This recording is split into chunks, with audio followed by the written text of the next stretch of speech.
Namaskar Vidyarthi Mitro. On previous lecture, I have been talking about the second dimension is the intellectual. અગાઉના લેક્ચરમાં આપણે બીજા પરિમાણ વિશે વાત કરેલ હતી. Second dimension is the intellectual and first dimension is the physical. પ્રથમ પરિમાણ જે હતું મિત્રો એ શારીરિક પરિમાણ હતું અને બીજા પરિમાણમાં આપણે બૌદ્ધિક લેવલની વાત કરેલ હતી. એમાં આપણે જોઈએ તો the second dimension is the intellectual. We live in a highly competitive age of science and technology and can no longer afford the luxury of mediocrity if we are to force ahead.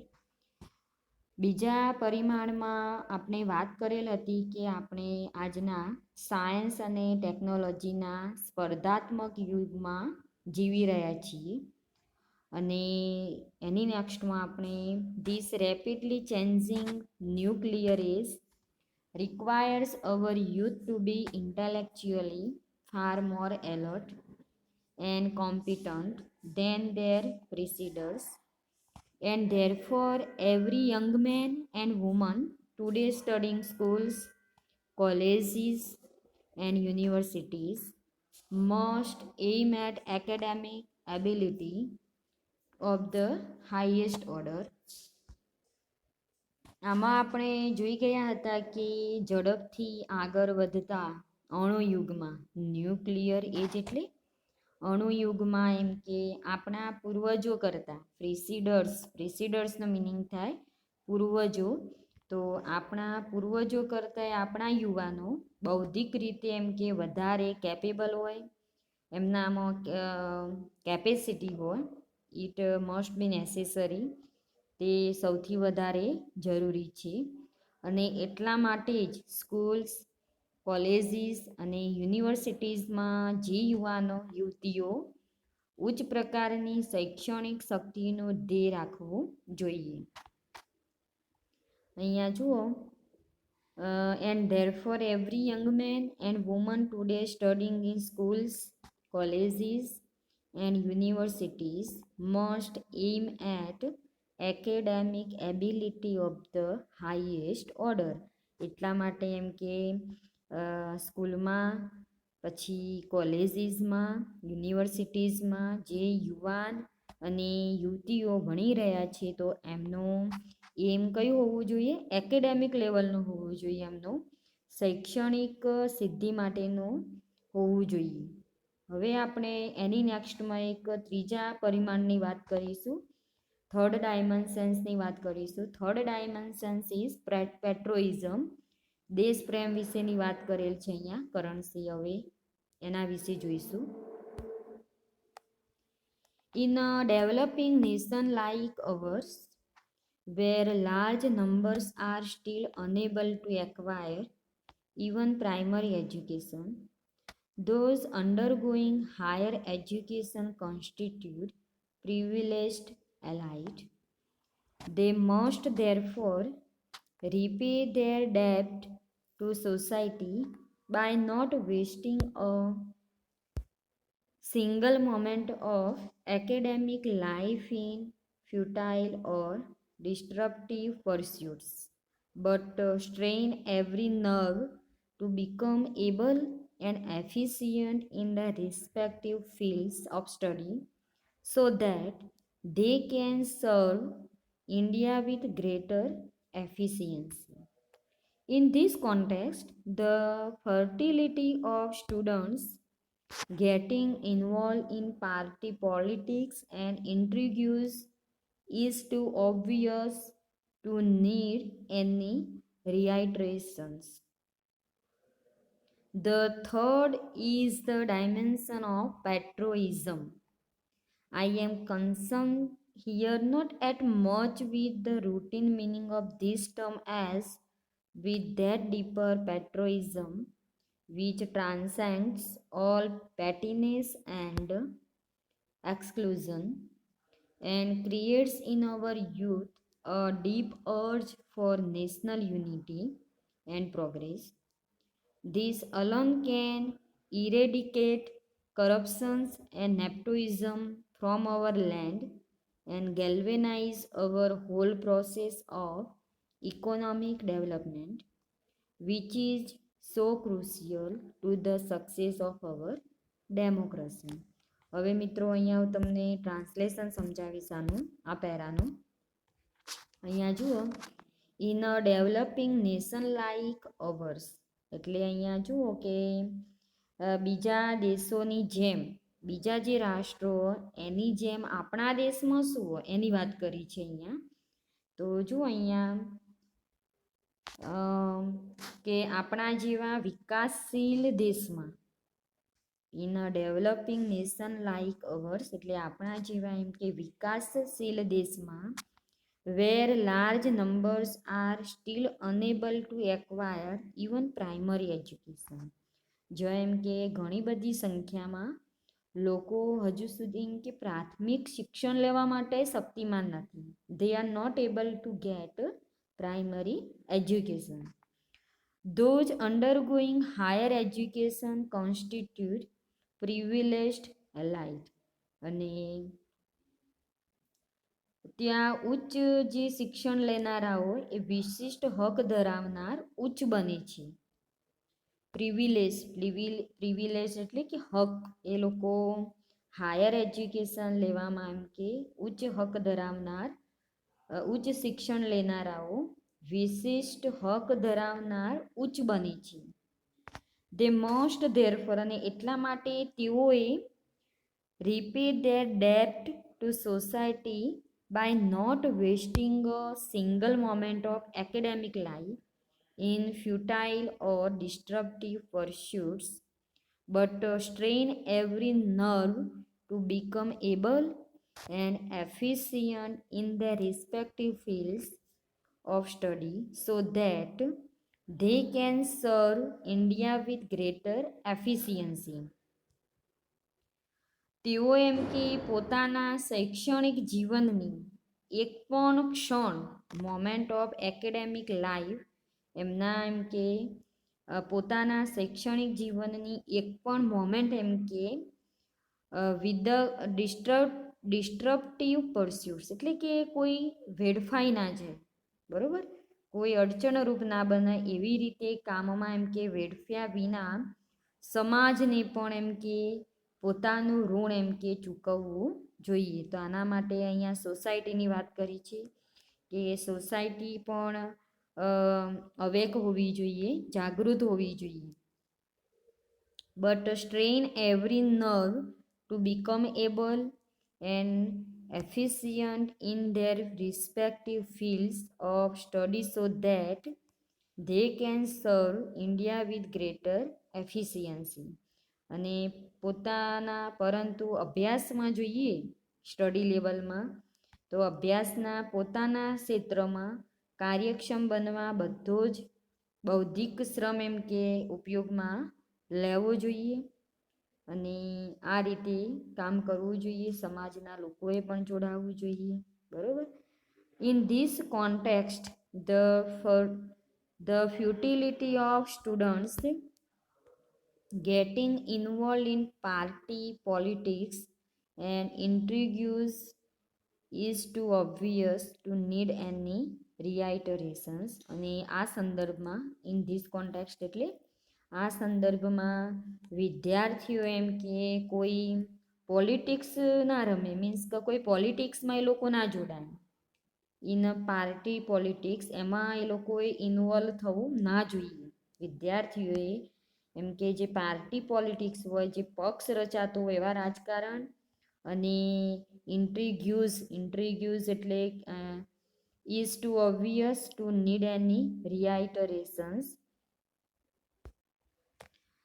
રિઇટરેશન્સનો meaning થાય ફરી ફરીને કહેવું. તો અહીંયા પણ આપણને અભ્યાસના પોતાના ક્ષેત્રમાં એમ કે કાર્યક્ષમ બનવાની વાત કરી છે. ઇન્ટેલેક્ચ્યુઅલ હાર્ડવર્કિંગ હોવું જોઈએ. બીજું કે વિદ્યાર્થીઓએ પોલિટિક્સ જે રમાતું હોય, મીન્સ કે જે રાજકારણ હોય એમાં ઇન્વોલ્વ થવું ના જોઈએ. કોઈ કાવા દાવા હોય તો એમાં સંડોવાય ના, તેની વ્યર્થતા ફરી જણાવી એમ કે જરૂરી નથી. Now we see third dimensions. હવે આપણે ત્રીજા પરિમાણની વાત કરીશું. The third is the dimensions of patriotism. ત્રીજી વાત છે દેશપ્રેમ વિશે. અહીંયા કરણસિંહ આપણને દેશપ્રેમની વાત કરેલ છે એમના સ્પીચમાં. આઈ એમ concerned here not at much with the routine meaning of this term as with that deeper patriotism which transcends all pettiness and exclusion and creates in our youth a deep urge for national unity and progress. અહીંયા ત્રીજા પરિમાણમાં જોઈએ આપણે તો third dimensions is patriotism. દેશપ્રેમ વિશે તો અહીં આ શબ્દના સામાન્ય અર્થમાં I am concern here not at much with the routine meaning, કે આ શબ્દના સામાન્ય અર્થમાં એમ કે મારો કોઈ સંદર્ભ નથી. ઓકે, અહીંયા એમ કહેવા માગે છે કરણસિંહ કે આ શબ્દના અર્થમાં સામાન્ય અર્થમાં મારો કોઈ એમ કે સંદર્ભ નથી. કારણ શું એનું કારણ જુઓ. I am concerned here not at much with the routine meaning of this term as with that deeper patriotism. કારણ શું હોય કે આનો ઊંડાણભર્યો દેશપ્રેમ which transcends all pettiness and exclusion. કારણ કે ઊંડાણભર્યો દેશપ્રેમ એ બધા પ્રકારની શુદ્ધતા અને અલગવાદથી પર છે એમ કે, અને and creates in our youth a deep urge for national unity and progress. અને આપણા યુવાનોમાં એક નેશનલ યુનિટી ક્રિએટ કરશે પેટ્રોઇઝમ, એક એકતા, દેશ માટેની જે યુનિટી હોય કામ કરવા માટેની આપણા યુવાનોમાં એકતા અને પ્રોગ્રેસ એ પ્રગતિ માટેના ઊંડા ભાવનું એ સર્જન કરે છે. કઈ વસ્તુ નેશનલ યુનિટી અને પ્રોગ્રેસ ક્રિએટ કરે છે મિત્રો? તો અહીંયા એક જ વસ્તુ પેટ્રોઇઝમ, જે ડીપર પેટ્રોઇઝમ એ આપણને ટ્રાન્સેન્ડ્સ ઓલ પેટીનેસ એન્ડ એક્સક્લુઝન, એ આપણને બધી જ દેશપ્રેમ, બધા પ્રકારની શુદ્ધતા અને એક્સક્લુઝન એટલે કે અલગવાદથી આપણને ઉપર રાખે છે અને આપણા યુવાનોમાં એકતા અને પ્રગતિ માટેના ઊંડા ભાવોનું સર્જન કરે છે. This alone can eradicate corruption and nepotism from our land and galvanize our whole process of economic development, which is so crucial to the success of our democracy. અને આ એક જ આપણા દેશમાંથી કરપ્શન્સ એટલે ભ્રષ્ટાચાર અને નેપ્ટોઇઝમ એટલે કે સગાવાદ. તો કરપ્શન અને નેપ્ટોઇઝમ એ બંને વસ્તુને જો જડમૂળથી એમ કે નિકાલ કરવો હોય, hall process of economic development which is so crucial to the success of our democracy. તો આ એક જ આપણા દેશમાંથી ભ્રષ્ટાચાર અને સગાવાદને નિર્મૂલ કરી શકે અને આપણી લોકશાહીની જે સફળતા, અવર ડેમોક્રેસી સક્સેસ, આપણી લોકશાહીની સફળતા માટેની એક જરૂરી આર્થિક વિકાસની સમગ્ર પ્રક્રિયાને પ્રેરી શકે છે. ગેલ્વેનાઇઝનો મિનિંગ થાય પ્રેરવું, પ્રેરિત કરવું. ઓકે, એની નેક્સ્ટમાં જુઓ. The youth of a nation is always the fountain head of its idealism, and our young men and women must have a full realization that it is up to them to provide a new moral impetus to India at this crucial juncture in her history as a free nation.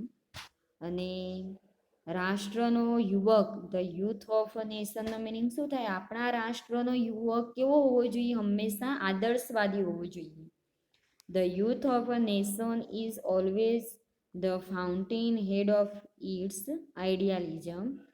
અને આપણા રાષ્ટ્રનો જે યુવક હોય હંમેશના માટે તેના આદર્શવાદનું ઉદ્ગમ સ્થાન છે. Fountain એટલે ઉદ્ગમ સ્થાન, આઈડિયાલિઝમ એટલે આદર્શવાદ. And our young main and women must have a full realization that it is up to them to provide a new moral impetus to India at this crucial juncture in her history as a free nation. અને આપણા યુવાન અને યુવતીઓને પૂરી સમજ હોવી જોઈએ કે મુક્ત ભારતના ઇતિહાસની આ કટોકટીભરી ક્ષણે નૂતન નૈતિક પ્રેરણા આપવાનો આધારે તેમના ઉપર છે કે જે પણ ન્યૂ મોરલ ઇમ્પેટસ હશે એ બધું જ એમના ઉપર આધાર છે. In this context I can not resist the temptation to quote from a speech delivered over half a century ago by one of our great nationalist leaders, Sri Aurobindo Ghosh, to students of the Bengal National College. He said, "There are times in a nation's history when providence places before it one word, one aim, to which everything else, however high and noble, in when nothing is dearer than her service, when everything else to be body and mind and soul for her service." તો અહીંયા આ ક્ષણે એમ કે અડધી સદી પહેલાં in this context I cannot resist the temptations to quote from a speech delivered over half a century ago. એટલે અડધી સદી પહેલાં એમ કે આપણા મહાન જે રાષ્ટ્રીય નેતા અવર ગ્રેટ નેશનાલિસ્ટ લીડર્સ, આપણા એક મહાન રાષ્ટ્રીય નેતા શ્રી અરવિંદ ઘોષ એ બંગાળ નેશનલ કોલેજના વિદ્યાર્થીઓને આપેલ વક્તવ્યને અહીંયા રજૂ કર્યું છે કરણસિંહે. તો એ લાલચ એમ કહું રોકી શકતો નથી. I can not resist the temptation. Temptation એટલે લાલચ, કે આ કોટેશન હું મારાથી રોકી શકતો નથી. હવે અરવિંદ ઘોષના જે શબ્દો અહીંયા મૂકેલા છે જુઓ. There are times in a nation's history, એમ કે રાષ્ટ્રના ઇતિહાસમાં એક એવો સમય આવે છે વેન પ્રોવિડન્સ પ્લેસીસ, કે જ્યારે પરમેશ્વર તેમની સમક્ષ બિફોર ઇટ વન વર્ક, તેમની સમક્ષ એક કાર્ય, વન એમ એક ધ્યેય રાખે છે, ટુ વિચ એવરીથિંગ એલ્સ, કે જેની સામે બધા મીન્સ કે એવરીથિંગ એલ્સ દરેકની સામે, however high and noble in vain, ગમે તેવું ઉચ્ચ કે ઉમદા હોય, when nothing is dearer than her service, કે તેનું બલિદાન આપવું પડે છે. અને આવો સમય when everything else to be body and mind and soul for her service, અને આવો સમય આપણી માતૃભૂમિ માટે આવી પહોંચ્યો છે જ્યારે એમ કે તેની સેવા સિવાય કશું એમ કે વધારે મૂલ્યવાન નથી. એમ કે આપણા માતૃભૂમિની જ્યારે એમ કે રક્ષણની વાત આવે, બલિદાનની વાત આવે, ત્યારે એમ કે આપણે બધાએ તૈયાર રહેવું જોઈએ. આપણું એક ઉમદા કાર્ય હોવું જોઈએ. ફરીથી જુઓ અહીંયા કે રાષ્ટ્રના ઇતિહાસમાં એક એવો સમય આવે છે જ્યારે ભગવાન સમક્ષ પણ એક કાર્ય, એક ધ્યેય રાખે છે જેની સામે ગમે તેવું ઉચ્ચ કે ઉમદા હોય તેવું બલિદાન આપવું પડે છે. અને આવો સમય આપણી માતૃભૂમિ માટે આવી પહોંચ્યો છે જ્યારે તેની સેવા સિવાય કશું વધારે મૂલ્યવાન નથી. Everything else to be body and mind and soul for her service, અને જ્યારે તેનું સાધ્ય તરફ બધું કંઈ દોરવાયેલ જો તમે ભણો અને તેની તમે ખાતરી રાખો, એમ કે તમારામાં એક કોન્ફિડન્સ હોય, તો એવરીથિંગ કેવું બની જશે, તમારા શરીર, everything else to be body, તમારું શરીર અને સોલ, તમારો આત્મા એમ કે તેની સેવા પ્રતિ થશે, એમ કે હર સર્વિસ કોના માટે યુઝ કરવામાં આવેલ છે? આપણા દેશ માટે, ઇન્ડિયા માટે. You will earn your living that you may do service to her. Work that she may prosper, suffer that she may rejoice, all is content in that one single advice. અને તમારા જીવન માટે કમાણી કરશો જેથી કરીને તમે તેની સેવા કરી શકો. કામ કરો જેથી તેની સમૃદ્ધિ વધે. Work that she may prosper, કામ કરો જેથી તેની સમૃદ્ધિ વધે. Suffer that she may rejoice, all is content in that one single advice. અને તમે સહન કરતા શીખો. જે બી સફર તમે થાઓ, જે તે પાસ મીન્સ કે જે તે લાઈફ સફરિંગ એટલે કે તમારા જીવનમાં જે પણ દુઃખ હોય અને તમે જે તે સહન કરો જેથી કરીને તમે આનંદ પામશો એમ કે. હવે એક સલાહ આપી છે અહીંયા, સહન કરો જેથી કરીને તે આનંદ પામે. એક માત્ર અહીંયા એક એડવાઇસ આપી છે, in that one single advice, એક સલાહ આપી છે અહીંયા. How superbly relevant to our present condition are these stirring words. અને આ એક માત્ર જે શિખામણ છે એમાં બધાનો સમાવેશ થાય છે. અને આ હચમચાવી દે એવા શબ્દો આપણી આજના સ્થિતિમાં કેવા ઉત્તમ રીતે સુસંગત છે એની વાત કરી છે અહીંયા. હવે મિત્રો એની નેક્સ્ટમાં એક સ્પિરિચ્યુઅલ લેવલની વાત કરી છે, તો એની વાત આપણે નેક્સ્ટ લેક્ચરમાં કરીશું. Thank you.